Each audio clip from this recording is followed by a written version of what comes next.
நம்மளோட இலக்கை அடைய விடாம தடுக்கிறது நம்மளோட 100% அர்ப்பணிப்பு அப்படின்னு சொன்னா யாராலையாவது நம்ப முடியுமா? The law of reversed effect அப்படிங்கிற விஷயம் இதை தான் சொல்லுது. இதை ஒரு ஜென் கதை மூலமா நம்ம தெரிஞ்சுக்கலாம். வாங்க வீடியோக்குள்ள போலாம். ஒரு தற்காப்பு கலை மாணவன் தன்னோட குரு கிட்ட போயிட்டு, நான் இந்த கலையில கை தேர்ந்தவனா வளர எவ்வளவு காலம் பயிற்சி செய்யணும் அப்படின்னு கேட்டான். ஒரு 10 வருஷங்கள் ஆகும் அப்படின்னு குரு பதில் அளிச்சாரு. பதில கேட்ட மாணவனுக்கு ரொம்ப ஏமாற்றம். பொறுமை இழந்து குருவுக்கிட்ட, நான் அதை விட சீக்கிரமா கத்துக்கணும்னு நினைக்கிறேன், நான் மற்ற மாணவர்களை விட அதிக நேரம் பயிற்சி செய்வேன், இந்த இலக்கை நான் கத்துக்கிற வரைக்கும் நான் ஓய போறதே கிடையாது, இதெல்லாம் நான் பண்ணேன் அப்படின்னா நான் எவ்வளவு நாளைக்குள்ள இந்த பயிற்சியை நான் முடிச்சிருவேன் அப்படின்னு கேட்டாராம். அதுக்கு அந்த குரு பதில் சொன்னாரா சிரிச்சுக்கிட்டே, 20 வருஷம் ஆகும் அப்படின்னு பதில் அளிச்சாராம். மிக கடினமா முயற்சி செஞ்சு ஒரு விஷயத்தை நாம அடைய நினைக்கிறது அப்படிங்கிறது அவ்வளோ ஈஸி கிடையாது. நம்மளோட வாழ்க்கையில நிறைய விஷயத்த இதுக்கு நம்ம உதாரணமா எடுத்துக்கலாம். எப்ப நம்மளுடைய சக்தியை 100% ஒரு விஷயத்துக்கு போடுறோமோ அப்போ படைப்பாற்றல் ரொம்பவுமே கம்மியாகும். உதாரணமா நாம தூங்க போகணும்னு நினைக்கும் போது நம்மளோட எஃபர்ட் எல்லாமே போட்டு நம்ம தூங்க போகணும் அப்படின்னு நம்ம நினைச்சோமா, கண்டிப்பா நம்ம நார்மலா தூங்குறதை விட நம்ம லேட்டா தான் தூங்குவோம். இதுதான் 85% விதி. அதாவது ஓட்டப்பந்தய வீரர்கள் எல்லாருமே இந்த 85% லாவை ரொம்பவுமே ஃபாலோ பண்ணுவாங்க.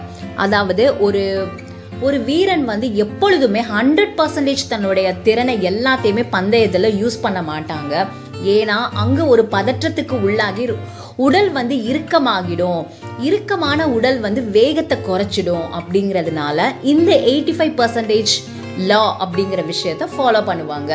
இதனால அவங்களுடைய உடல்ல தசைகள் தளர்வாகவும் சிரமம் இல்லாம அவங்க இயங்குறதுக்கு இது ரொம்பவுமே அவங்களுக்கு ஹெல்ப் பண்ணும். அவங்களோட வேகத்தை அதிகமா கூட்டும். இதுல இருந்து நமக்கு தெரியறது என்னன்னா, ஒரு செயலை நாம கடுமையா முயற்சி செஞ்சு நம்ம செஞ்சோம் அப்படின்னா அதோட விளைவுகளையுமே நாம கடுமையானதாக தான் நம்ம அதை அனுபவிக்க வேண்டியது வரும்.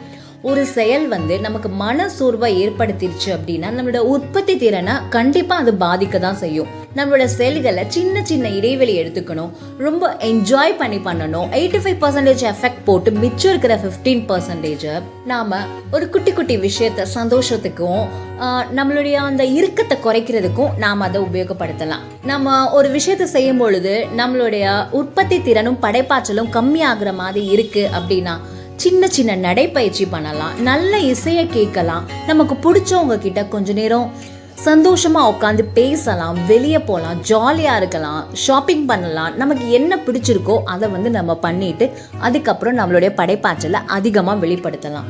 இதை நாம நேர விரையும் அப்படின்னு நம்ம கருத வேணாம். ஏன்னா ஒரு செயலை நம்ம ஆக்கப்பூர்வமாக ஆக்குறதுக்கு இந்த சின்ன சின்ன நல்ல கவன சிதறல்கள் நமக்கு உதவும். அதுக்காக கவன சிதறல்களை மட்டுமே நம்ம அதிகமா போக்கஸ் பண்ணாலும் நம்ம படைப்பாற்றல் கண்டிப்பா அங்க வீணாகிடும். 6 மணி நேரத்துல ஒரு மரத்தை வெட்டணும் அப்படின்னா முதல்ல நான் 4 மணி நேரத்தை என்னோட கோடாரிய தீட்டுவேன் அப்படின்ட்டு ஆப்ரஹாம் லிங்கன் ஒரு குவாட் இருக்கு. இந்த விஷயம் இதுக்கு சரியா பொருந்தும்னு நினைக்கிறேன்.